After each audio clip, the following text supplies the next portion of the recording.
Hi friends, చూడండి నాకు గోర్లు లేవు కానీ నిమ్మకాయ ఒలుచుకొని తినాలి. ఎలా? ప్లాన్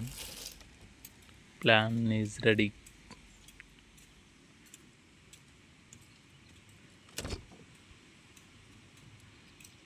చూసారా ఎంత ఈజీగా తెంపేస్తామో? ఇది ఎట్లా తెలుసా? ఇది ఊరికే అట్లా కట్టాం.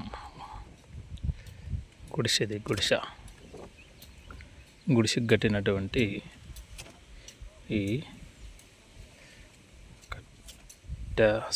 కట్టె సూది మనతో సూదిలాగా ఉంది. దాన్ని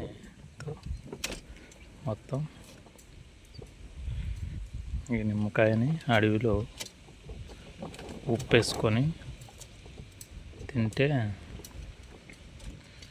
కథ మామూలుగా ఉంది. చూసారా నిమ్మకాయ? ఓకే, తింటే మామూలుగా ఉండదు, కథ మామూలుగా ఉండదు.